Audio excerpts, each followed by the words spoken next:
Hello there, Unlearner. Welcome to this episode of the Unlearners podcast. It is such a pleasure to have you joining us for really the very first season back as part of the Unlearners podcast. And we're officially kicking off today, season 3 of the podcast. And I think that today's conversation, I sometimes feel like the podcast interviews are a little less about everyone else and more for me. And some people I just invite for myself in a very selfish way. And today is one of those conversations, Carmen. You and I have been connected on LinkedIn for the longest time, and it was such an honor to get an opportunity to do work with the Mr. Price Group. And Carmen was someone that I met, and we ended up doing that fantastic work together. So Carmen Wilson-George is part of the learning and development team at Mr. Price. She's really a specialist in learning and development.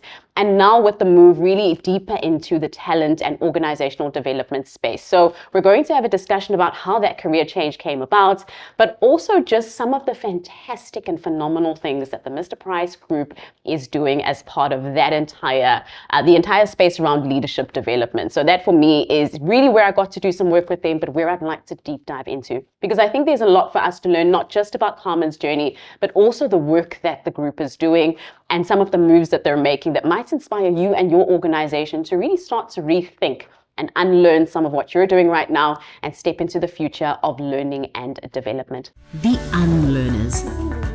Learn, change, grow. Learn, change, grow. The Unlearners.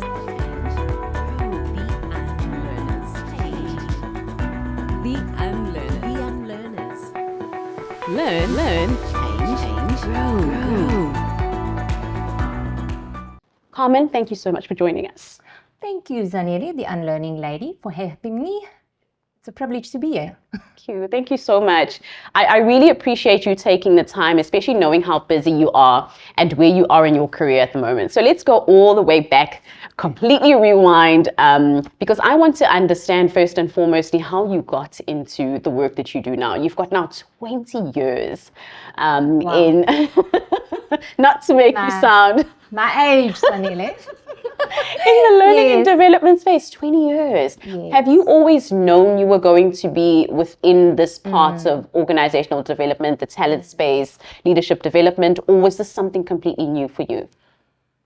To be completely honest with you, if you ask me in matric, Carmen, what would you be doing today, like 25 years later? This wouldn't have been it. Definitely not. Okay. For me, I studied public administration and management. And in my postgrad degree, I did HR, my postgrad studies at UJ, and I loved it. I was like, why did I not study this in the beginning? So, you know, the normal story, people study a degree, a diploma, end up in a job, and their passion is actually not realized. For me, I think it was the opposite. I was blessed to actually step into my purpose. And I'll tell you the story. So I was around about, 25 years old, just recently married, Durban girl, moved to Johannesburg, right? Yeah. Living in Midrand. So I was looking for employment. Quite easily got into one of the big 4. Okay. Started as a junior HR person, but I was not a generalist. I was in, they called it training and development at that time. So it's learning and development. And one day my line manager said to me, you know what, I want you now to actually step into the room and you're going to present, so facilitate. So I was like, no, I'm not. Quite happy to be in the background, you know, doing the planning, doing the organizing, making sure all the packs are done, but not going and stand in front of a group of TAs, that sense of, I suppose, limiting self-beliefs in that moment, it really kicked in for me. And I was like, that negative self-talk, no, you can't do this. No, you're not good enough. Your accent, you know, and it was just negative. And it took a lot of self-reflection from my part to say, you know what, you need to just pause and think about it. You have the ability, you have the competence. Somebody has seen something in you that you actually have not seen in yourself. And I think that was the turning point for me in terms of my career as well. Because long story short, I walked in, presented. 2 hours later, I came out of there and I was like, you know what? Yeah. Sir, thank you. You have actually changed my life. I've stepped into my purpose. Oh my goodness. And from that day forward, I never looked back. I knew from that point onwards, I was not an HR generalist. Oh my goodness. I was a learning and development specialist. Fast forward that now, 20 years later, and I find myself at a point where I'm at Mr. Price Group. My career has been phenomenal over the last 8 years. The support from line manager and from colleagues has been phenomenal. And it's been the most purpose-driven work that I've delivered. And funny, the timing of this podcast, because on the 1st of July, I stepped into now a new role, no longer learning and development solely, but I'm the talent leadership manager for the Mr. Price Group. It's a new role, exciting space to be in, part of the talent team now. Yeah. Collaborating still quite closely with our LMD team. But in terms of the work that we're embarking on now, it's like, you know, when you're given a blank canvas and someone says to you, go forth and paint. Yeah. That's the point that I'm at now. Oh my goodness. And it's just so amazing because you've got that support structure around you. You've got a leader that's supporting you and saying, you know what? You lead the portfolio. Yeah. What more can I ask for? Oh my goodness. But for me, I think the sense of just doing something that you love and find fulfillment in, it's not a job. You know that old saying, when you find your love and your purpose in your work, it's not like you're getting up and going to work. So yeah, that's where I am now. So looking forward to the new chapter now that's going to start as a talent leadership manager for the group. We've already started a lot of work in terms of defining our leadership development framework. We're working with an external company of industrial psychologists as well, because we don't have the capability internally within the organization to actually help us craft out our leadership competency framework. That should be exciting, Carmen. Very. One of the things I love the most about the Mr. Price Group, and I've done work with Money, I've done work with the foundation, I've done work with yourself under learning and development.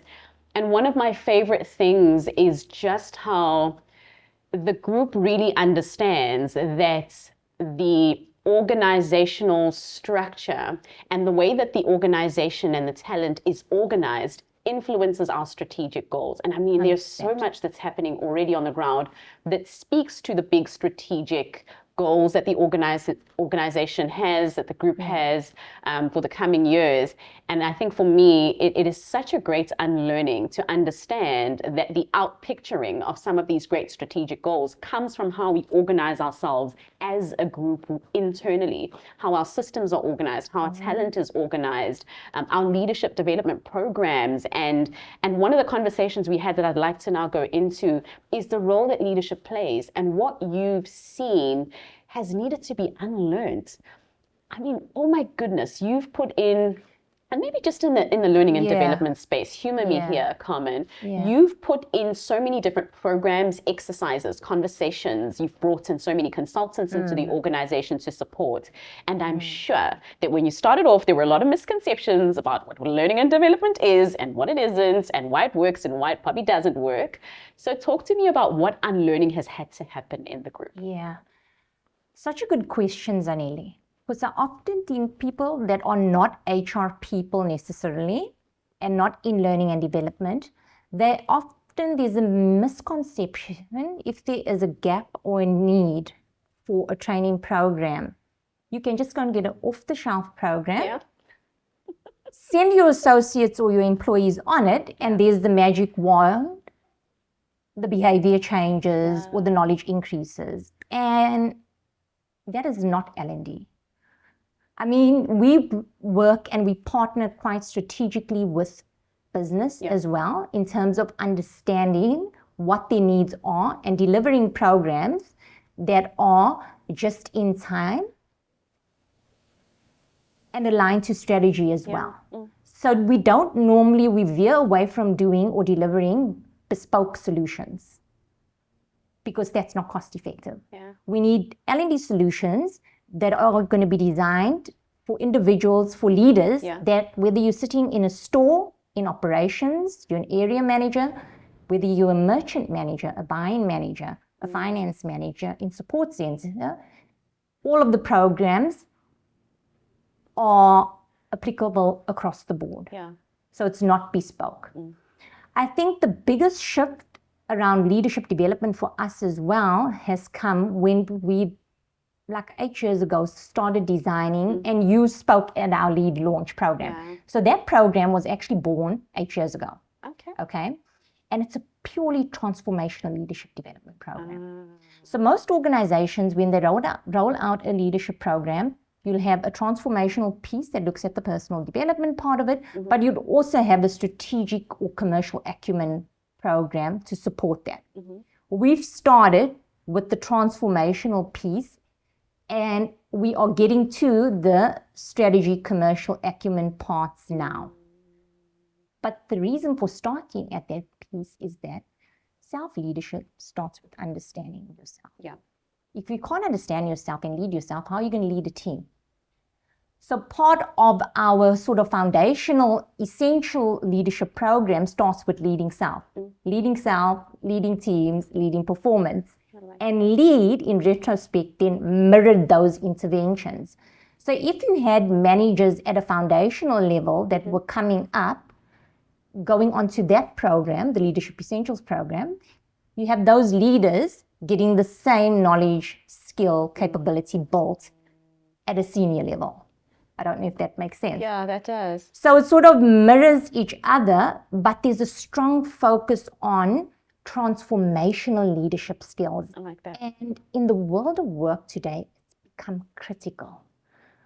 I mean, it's not like 15 years ago or even 30 years, that industrial sort of leadership style is long gone. And if people can't see that and organizations can't see that, then you're setting yourself up for failure. And I think Mr. Price's support in terms of building that transformational leadership capability speaks volumes in terms of supporting our succession pipelines as well within the organization. Have you ever been to one of those retreats that when you come back, you feel like, oh my goodness, I'm a different person? Well, the unlearning experience is exactly one of those. Because if you go to the unlearning experience, you're not just experiencing a transformation retreat. You are literally taking 3 beautiful days, gifting them to yourself all the way from Friday up until Sunday, experiencing master classes that are powerful, workshops that will engage you. You are creating your journey and purpose for the coming year, taking stock of the year you are closing off. If you're someone who's transforming, the unlearning experience is for you. It's one of those retreats, and I'm not just saying this. This is the feedback we've received from previous retreat attendees, that the unlearning experience is life-changing. And so if you're ready for life-changing kinds of results, you're going to make sure you've got your ticket to the unlearning experience.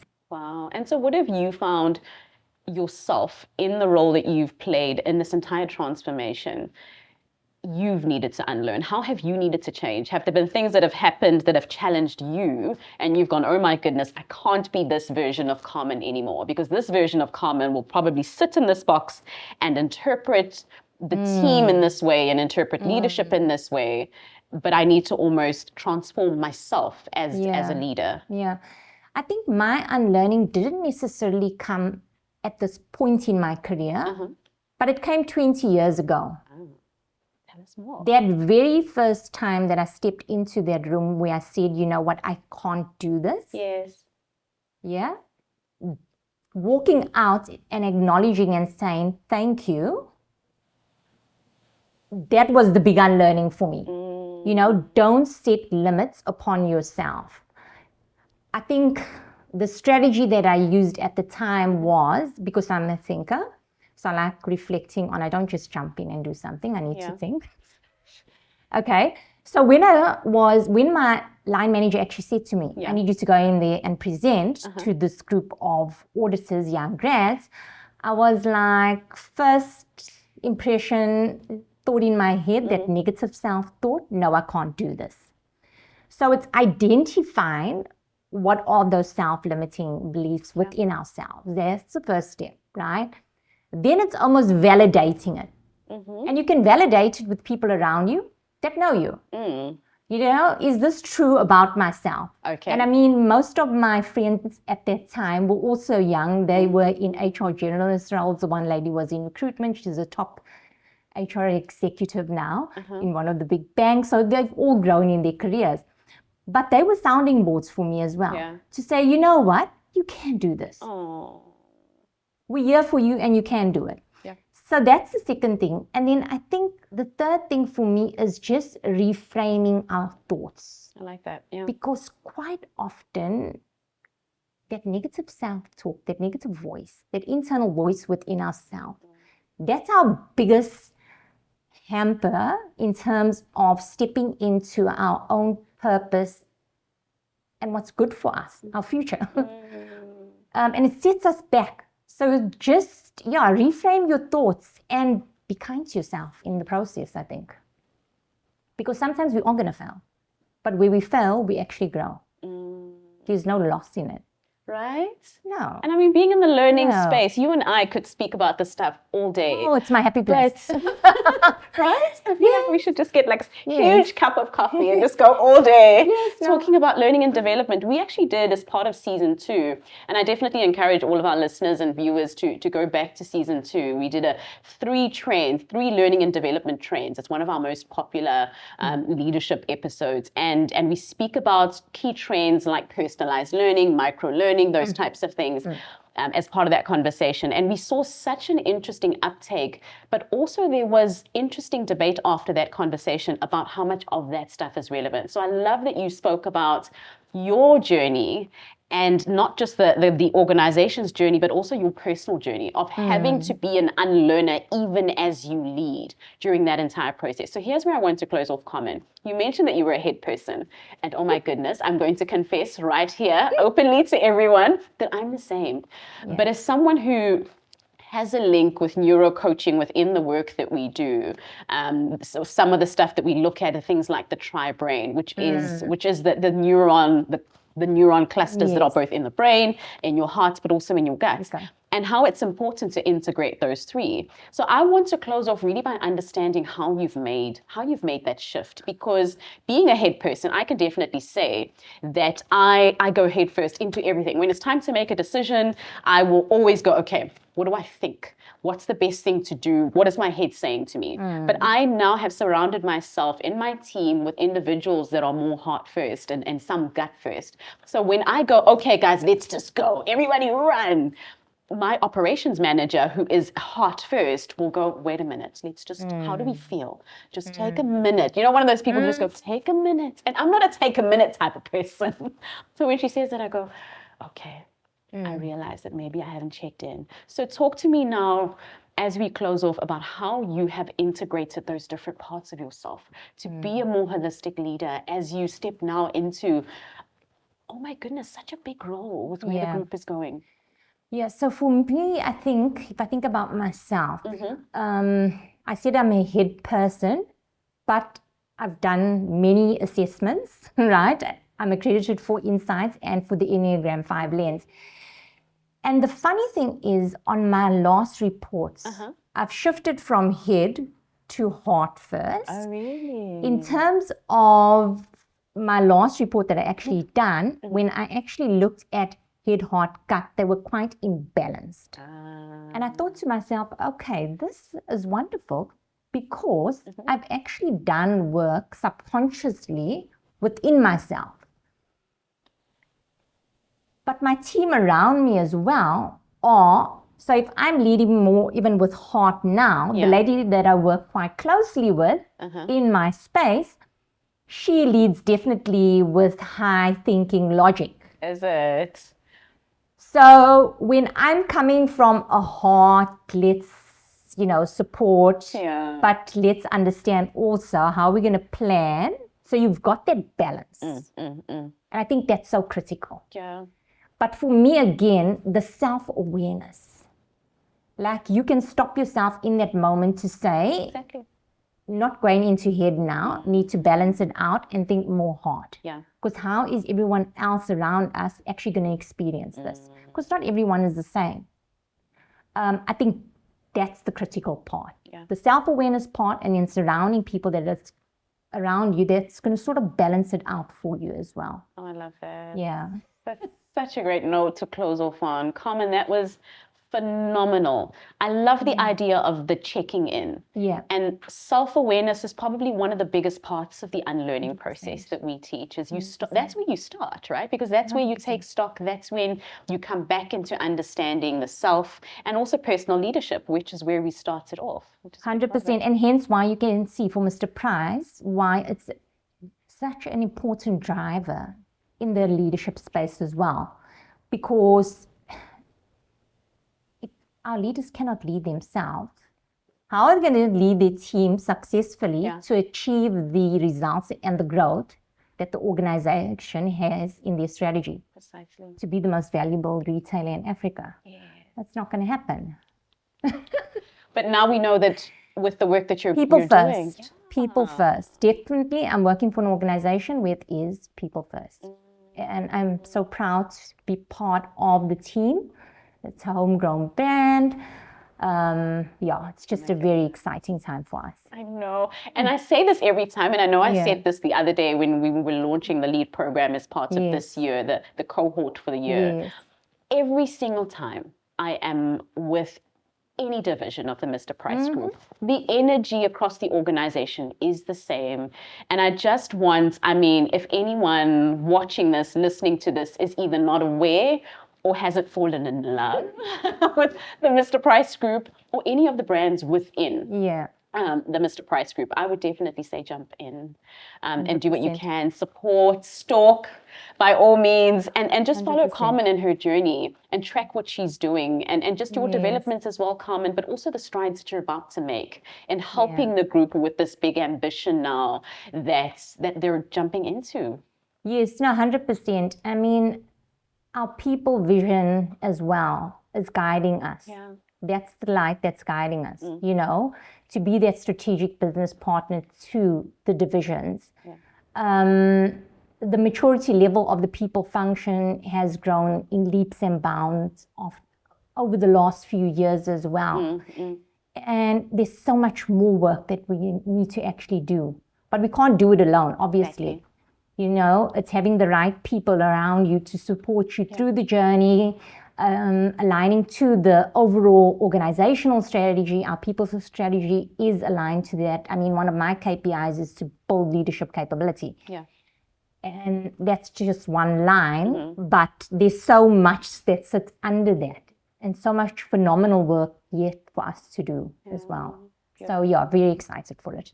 Exciting times. Oh my goodness, I love growth. Carmen, thank you so much for your time today. I really appreciate it. Thank you, Zanele, for having me. And all the best with your role and just being what you said your mentor was for you. Seeing in other people what they don't see in themselves and then helping them pull it out of themselves. Paying it forward. That's my motto. I love it. Yay, thank you so much. Thanks for joining us, Carmen. And thank you for watching and listening to this episode of the Unlearners podcast. It's been an absolute pleasure having you. So make sure that wherever it is that you are becoming that person for someone else. See the potential in everything and in everyone and then help them to pull it out of themselves. Because sometimes we need that person, right? Sometimes we need someone that just sees a little bit beyond what we have the capacity to see. So thank you so much, Unlearner. Make sure you subscribe to our channel. And if you are at all interested in taking some time off from your busy schedule, recuperating and starting off your next year with a bang, come over and join us for the Unlearning Experience, our annual retreat. And that's happening in November. Go over to theunlearners.com to find out a little bit more about that. Thank you so much for watching this episode of the Unlearners podcast. It's been myself, Zanele Njapa, the Unlearning Lady, saying bye for now. The Unlearners. Learn, change, grow. Learn, change, grow. The Unlearners.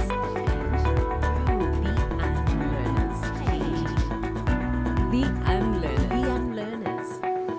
Learn,